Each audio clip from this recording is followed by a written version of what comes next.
Hello everyone, welcome to पढ़ले commerce. और कैसे हैं आप सब? मैं आशा कर रही हूँ कि आप सब अपने घर में बिल्कुल ही ज़्यादा सेफ हैं और सुरक्षित भी। तो आप सबको बहुत ही ज़्यादा इंतज़ार था कि भाई अकाउंटेंसी का हम क्लासेस स्टार्ट करें। तो आप सबकी मुराद और दुआ के साथ हम अकाउंटेंसी स्टार्ट कर रहे हैं। ठीक है, तो क्लास 12th के लिए अकाउंटेंसी के जो नई क्लासेस हैं आपको इसी चैनल पर मिल जाएंगी मेरे थ्रू। ठीक है, तो अकाउंटेंसी का सिलेबस डिस्कशन कर लेते हैं। It will hardly take 10 to 15 minutes. Okay, तो फर्स्ट ऑफ ऑल जब हमने 11th में अकाउंटेंसी पढ़ी तो हमारा बेस बिल्कुल क्लियर है। ठीक है, तो what is profit and loss account, what is trading account, what are accounts, what are ledgers, what are journal entries, what is sole proprietorship, everything is clear. What is bank reconciliation statement, what is reserve, what is profit, what are expenses, what are drawing. तो basic terms हमारी बिल्कुल clear हो जाती हैं 12th तक के लिए। देखिए, जब आपकी 12th के 11th तक के लिए जब आप 12th में आते हैं तो 11th के बाद 12th में आने में आपको थोड़ा सा बर्डन फील होगा। अब आपको रियल अकाउंटेंसी पता चलेगी, मतलब बर्डन होगा, but it is so interesting कि आप ये कहोगे यार सारा दिन हम अकाउंट्स ही करते रहे। जैसे बच्चे को वो हो जाती है ना, एडिक्शन हो जाता है किसी चीज का कि भाई मुझे तो चाहिए चाहिए चाहिए। तो आप कहोगे मुझे कम से कम 10 क्वेश्चन अकाउंटेंसी के तो सॉल्व करने ही करने हैं। मैं सच कह रही हूँ, मैं झूठ वूठ नहीं बोल रही हूँ। ठीक है, तो this is the syllabus discussion video first of all, कि आज हम थोड़ा सा डिस्कस कर लेंगे कि हम पढ़ेंगे क्या। ठीक है, 12th क्लास में आखिर हमारा सिलेबस क्या है और आखिर हम कहाँ कहाँ स्टैंड करते हैं। ठीक है, और क्या क्या बेस अगर हमारे को अभी क्लियर नहीं है तो वो भी हम क्लियर कर लें ताकि हम 12th का आराम से पढ़ पाए। 12th की अकाउंटेंसी में जनरली अब आपको सोल प्रोप्राइटरशिप नहीं दिखता है। ठीक है, जनरली आपको पार्टनरशिप या कंपनी अकाउंट्स या फाइनेंशियल पोजीशंस या मैं कैश फ्लो बोल सकती हूँ। एक बहुत ही प्यारा चैप्टर होता था एनपीओ का, नॉन प्रॉफिट ऑर्गेनाइजेशन का, वो आप में है ही नहीं अब। तो आपको रिसिप्ट और पेमेंट अकाउंट नहीं बनाना, एक्सपेंडिचर वाला अकाउंट नहीं बनाना, कुछ नहीं बनाना है। ठीक है, तो एक टॉपिक ही जो बहुत अच्छा होता है एनपीओ का, मेरे लिए मेरा बहुत फेवरेट रहा था, बहुत ही ज्यादा स्कोरिंग था। ठीक है, तो रिसिप्ट और पेमेंट अकाउंट से इनकम और एक्सपेंडिचर अकाउंट बनाना है, बहुत ही ज्यादा सिंपल, बड़ा ही मजा आ जाता था, फटाफट से सॉल्व हो जाता था। लेकिन हाँ, अनफॉर्चुनेटली आपके सिलेबस में है ही नहीं। ठीक है, एनपीओ डिलीट कर दिया गया। ठीक है, तो अकाउंटेंसी का क्लास 12th का 2022-2023 का सिलेबस क्या है? देखिए, 80 मार्क्स का पेपर होगा, 20 मार्क्स का प्रोजेक्ट होगा। जो प्रोजेक्ट आपको सबमिट कराना होता है, ठीक है, प्रोजेक्ट आपको सबमिट कराना होता है, वो तो आपकी टीचर बाहर से आए हुए लोग देखते हैं, आपके प्रोजेक्ट पर बेस्ड वाइवा लेते हैं। ठीक है, तो ये जनरली हमारा क्या होता है, अकाउंटेंसी का होता है। ठीक है, तो सिलेबस आपको वैसे अल्टीमेटली दिख जाएगा। ठीक है, अगर आप वेबसाइट पे देखते हो सीबीएसई के, बट मैं थोड़ा सा जनरल व्यू लाने के लिए इसलिए मैं एक ही पेज पर लेकर आई हूँ ताकि आपको थोड़ा सा दिक्कत ना आए। ठीक है, तो पहली यूनिट हमारी होती है अकाउंटिंग फॉर पार्टनरशिप फर्म्स। देखिए, पार्टनरशिप फर्म्स में आपको क्या क्या मिलता है, जैसे कि फॉर एग्जाम्पल मैं यूनिट पार्ट 1 का यूनिट 1 पहले डिस्कस कराती हूँ। ठीक है, क्या कह रही हूँ, यूनिट 1। तो अगर मैं ये कहूं कि पार्ट ए का यूनिट 1 है पार्टनरशिप्स अकाउंट। ठीक है, तो पार्टनरशिप अकाउंट्स में आपको पहले क्या होगा, क्या होगा पार्टनरशिप अकाउंट्स में, थोड़ा सोचो। देखिए, जब भी आप पार्टनरशिप कर रहे हो तो हम यहाँ पर ये बोल सकते हैं कि कोई एडमिशन ऑफ अ पार्टनर। पहले तो ये है कि पार्टनरशिप अकाउंट हमने स्टार्ट किया, इसमें हमारा फिर दूसरा पॉइंट आ जाता है एडमिशन। मतलब कि अगर आप देखो admission of partner, admission of partner मतलब कि अगर कोई फर्म चल रही है, ये दो व्यक्ति चल रहे हैं। ठीक है, ये दो व्यक्ति से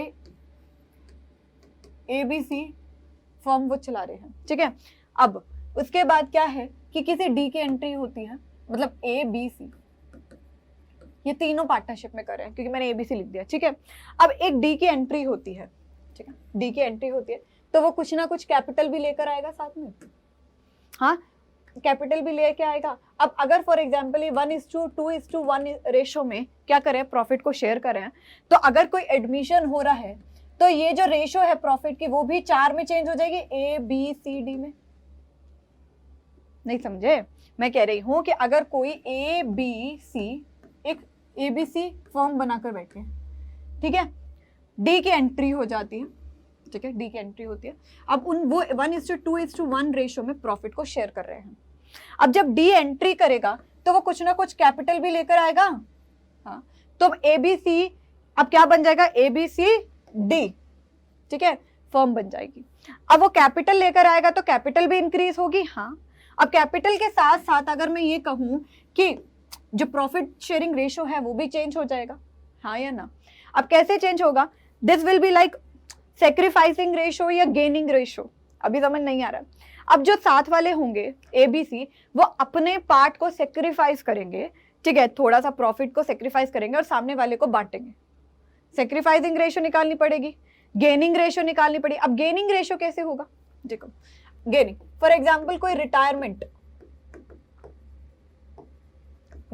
ऑफ पार्टनर, रिटायरमेंट पार्टनर का मतलब, अब जैसे ABCD फर्म चला रहे थे, D रिटायर हो गया बीच में, D रिटायर हो गया, अब प्रॉफिट चल रहा था 1:2 1:1 ऐसे चल रहा था। अब जो इसका शेयर है वो कौन करेंगे, अब उनमें बटेगा, तो गेनिंग रेशो, ठीक है। अब अल्टीमेटली क्या है कि ये इन तीनों में लड़ाई हो गई, ठीक है, ये तीनों में लड़ाई हो गई। अगर ये तीनों में लड़ाई हो गई तो क्या होगा, डिसोल्यूशन, ठीक है। अब फॉर एग्जांपल ABCD, अब क्या है, C की डेथ हो गई है, तो डेथ हो गई तो फर्म ABD चलाएंगे, ठीक है, तो यहां पर डेथ ऑफ द पार्टनर, तो ये सब आएगा कि अल्टीमेटली मैंने आपको बस आइडिया दिया है कि आपको, मैंने कोई मॉनेटरी टर्म्स में कुछ नहीं बताया है, ठीक है, मैंने बिल्कुल अकाउंटिंग लैंग्वेज में कुछ नहीं बताया। मैं बस ये कह रही हूँ, आपको देख के क्या लग रहा है, अगर कोई आ रहा है तो सामने वाला सेक्रीफाइस करेगा, और अगर कोई जा रहा है तो जो प्रॉफिट शेयरिंग रेशो होगी वो इंक्रीज हो जाएगी, तो वो गेनिंग हो जाएगा। 100% श्योरिटी नहीं दे रही हूँ मैं, ठीक है, मैं क्या कह रही हूँ कि जस्ट मैं नॉर्मल इंग्लिश टर्म्स में आपको चीजें बता रही हूँ, ठीक है। तो this is called the partnership account. तो ये बहुत वास्ट है, एडमिशन पर भी क्वेश्चन आ सकता है, रिटायरमेंट पे भी, डिसोल्यूशन पे भी, और डेथ ऑफ द पार्टनर पर भी, ठीक है। तो ये हमारे पार्टनरशिप अकाउंट है। कंपनी अकाउंट्स का मतलब क्या है, कंपनी अकाउंट्स मतलब टाइप ऑफ कंपनी, जैसे कि आप यूनिट 2 को देख सकते हैं। यूनिट 2 में अगर आप देखोगे कंपनी अकाउंट्स में यही लिख देती हूँ, जैसे टाइप ऑफ कंपनी क्या है, ठीक है। अब यहाँ पर टाइप ऑफ कंपनी में आपको डिबेंचर्स की एंट्री कैसे हो रही है, who are debentures, who are share holders, ठीक है, हु आर शेयर होल्डर्स, आप कैसे शेयर्स को इशू कर सकते हो, ये सारी चीजें हम डिस्कस करेंगे, ठीक है। डिबेंचर्स क्या हैं, शेयर होल्डर्स कौन होते हैं, शेयर्स को इशू कैसे करते हैं, ठीक है, मिनिमम बायबैक क्या होना चाहिए, ठीक है, वो बायबैक शेयर्स कब कर सकते हैं। तो दिस अल्टीमेटली ये सारी चीजें अभी मैं आपको इसलिए नहीं बता रही हूँ क्योंकि आप कंफ्यूज हो जाओगे, जब हम चैप्टर को करेंगे तो बहुत आसानी से इन यूनिट्स को कंप्लीट करेंगे, ठीक है। तो ये 36 मार्क्स का होगा, ये 24 मार्क्स का। तो पार्टनरशिप अकाउंट में अगर मैं आपको कह रही हूँ कि 4 फॉर एग्जाम्पल 4 टॉपिक हैं, तो अगर आप ये भी देखें कि एक एक क्वेश्चन को भी अगर हम लेंगे तो अल्टीमेटली यहाँ पर 36 मार्क्स की वेटेज आ जाती है, ठीक है। तो 24 मार्क्स का अकाउंटिंग कंपनी, ठीक है, जिसमें हम ईसॉप के बारे में अब बात करेंगे, स्टॉक ऑप्शन ईसॉप के बारे में बात करेंगे, ठीक है। तो स्टॉक प्लान के बारे में बात करेंगे, ठीक है। तो रेपो रेट वगैरह जो इकोनॉमिक के टर्म्स आते हैं वो भी कंपनी अकाउंट्स में हम यूज करते हैं। Analysis of financial statement 12 number का, दीज आर द रेशियो, ठीक है, जनरली रेशियोज, टर्नओवर रेशियोज, ठीक है, टर्नओवर रेशियो भी आप कह सकते हो, sales ratio, bill receivable ratio, accounting ratio, liquidity ratio, cash ratios, ठीक है। तो यहाँ पर एनालिसिस ऑफ फाइनेंशियल स्टेटमेंट में आपको रेशियोज आती है, बहुत सिंपल होती है सॉल्व करनी और बहुत आराम से कर लेंगे। Cash flow statement generally shows the financial position, ठीक है, इनफ्लो या आउटफ्लो ऑफ कैश, जिसमें हम जनरली डेप्रिसिएशन के बारे में बात करते हैं, ठीक है, डेप्रिसिएशन की एंट्री, डिविडेंड्स की एंट्री कि डिविडेंड आया आज गया, ठीक है, डिविडेंड कितना हमें देना है, ठीक है, डिबेंचर्स की एंट्री अगर मैं आपको कहूँ तो ये सारी की सारी कैश फ्लो स्टेटमेंट्स में हो जाती है। और एक क्वेश्चन आता है 8 नंबर का, लेकिन इसके लिए ना आपको क्या दिए होते हैं, you have the option whether आप बी पार्ट को ये अचीव करो या बी पार्ट आप कंप्यूटराइज्ड अकाउंटिंग।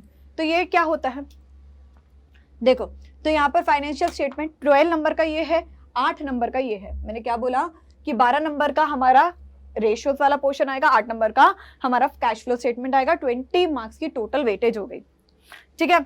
अब इसमें आपको ऑप्शन है कि आप कंप्यूटराइज्ड अकाउंटिंग भी कर सकते हो। अब ये पूरा थ्योरी है, ये थ्योरी है, या तो आप 20 नंबर की थ्योरी अटेम्प्ट करो या आप 20 नंबर का प्रैक्टिकल अटेम्प्ट करो, ठीक है। जनरली जो अकाउंट्स के बच्चे होते हैं बी पार्ट चूज करते हैं, थ्योरी नहीं, क्योंकि थ्योरी में नंबर कटता है।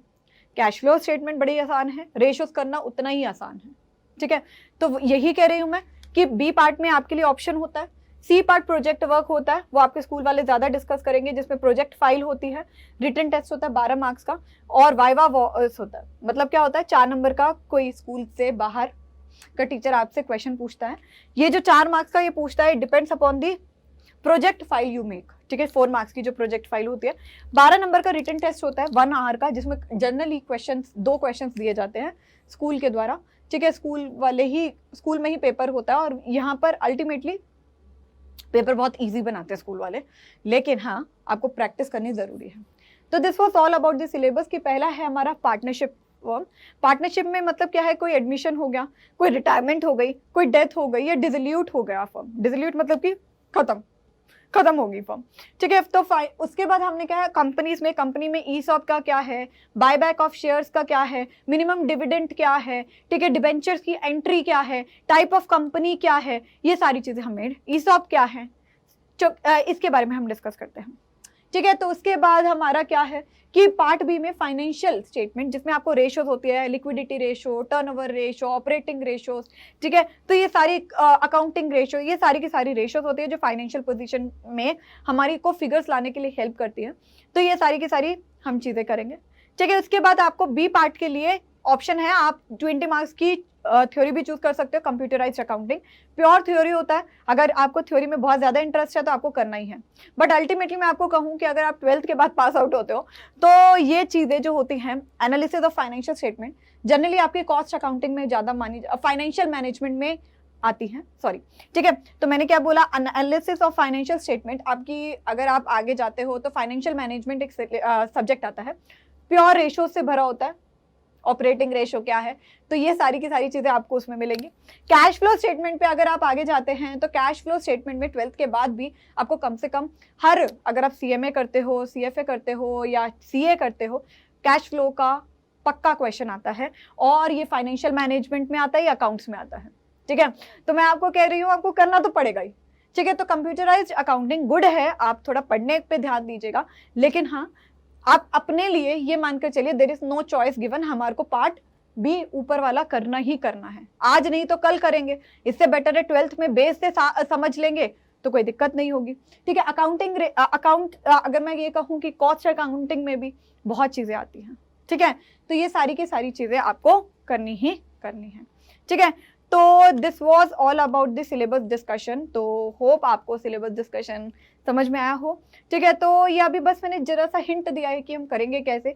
आने वाले लेक्चर्स में हम स्टार्ट करेंगे पार्टनरशिप अकाउंट से, और मैं आशा करूंगी कि आपको अकाउंट्स बहुत अच्छी तरह समझ में आ जाए। लेकिन हमें कह सकती हूँ, I am giving you this assurity कि अकाउंट जो सिलेबस है बहुत ही ईजी है, ठीक है। जब हम पढ़ेंगे तो बहुत ही ज़्यादा इंटरेस्टिंग है। हाँ, it is very differ from class 11th, but ultimately the topics are superb, ठीक है। आपको बहुत मजा आएगा 12th में भी अकाउंट्स करते, और आपका फेवरेट सब्जेक्ट बन जाएगा। आने वाले लेक्चर में हम स्टार्ट करेंगे पार्टनरशिप अकाउंट से।